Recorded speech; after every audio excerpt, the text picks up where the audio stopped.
Okay, good morning. Welcome to FamilyMath1077. FamilyMath1077. So today we're going to take a look at a really interesting article that Jordan Ellenberg wrote in the New York Times about some of the testing for the coronavirus that's happening right now. But before we dive into the article, I want to explain a couple examples of the interesting problem here. So here I have 16 people, and then one of them has, let's say, the coronavirus. Okay. And so what we want to do is we want to test everybody to see whether they have it or not. So what's one way you could do that? Well, you could just test everyone. You could just test everybody. Yeah. What's another way you could do it, do you think? You could maybe test, like, you want to test everyone. Well, if you know that, maybe you know that one person has it. Showing symptoms. So you could maybe test like half the people. Like, you test these people, and if you get this one person, then you don't have to test anyone else. Okay. But if you don't, then you can test the rest of these people. Yeah, and that actually is sort of the idea. One of the problems is testing everyone can be cumbersome.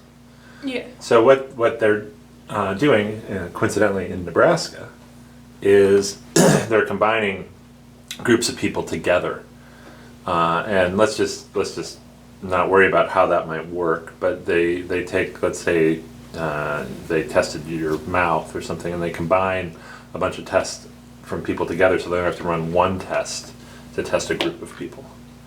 And then if that test comes back positive for the group, test the group or then just individual people. Yeah.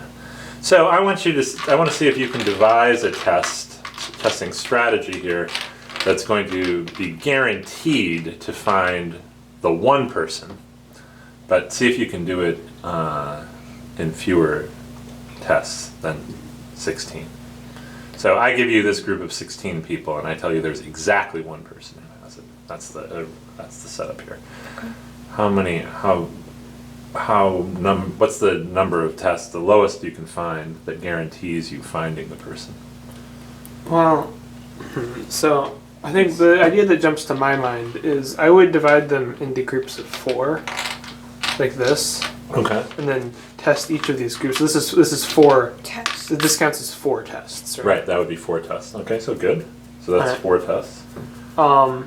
And then once you find the group that has the person, I would divide the group in half. Okay. So it's 2 more tests. 5, 6. And then you can test. And then you find the subgroup that has it, and you divide them in half, and then 7, 8. I mean, you could also just divide them in half, or divide them into individual people right from there, and it'd be the same number. Okay, so how many tests did you run there? So It's it's 8 8 tests. tests. All right, so you ran 8 tests. Okay.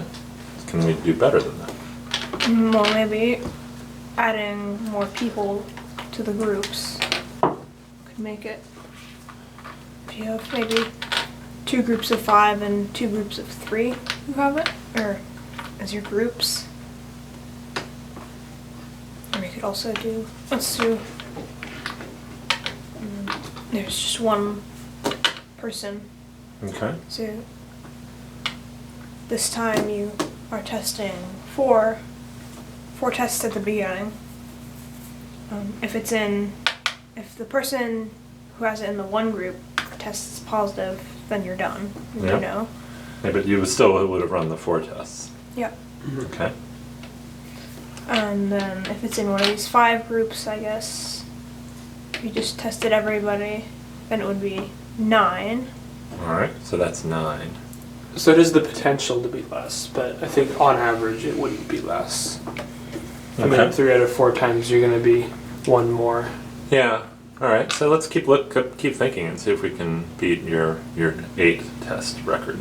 All right. Well, I think because of like this situations like this, I think that equal divisions are maybe the best way to go. Okay. So maybe we could try.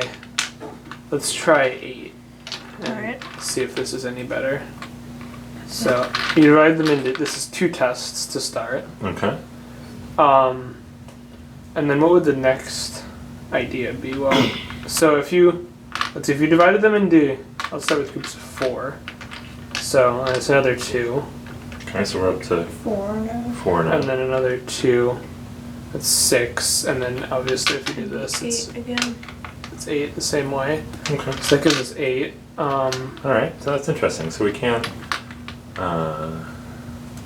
seem to beat 8. There's one little subtle thing I'll point out that really you just need 7. Well, yeah, then you don't have to test the last. Once you have this last group down to here, You only need to test one of them. you only need to test one of them, but that's that lowers it a little bit, but not too bad. Okay, good. So that's good exploring. Now we're gonna look at a little bit more difficult problem before we dive into the article. All right.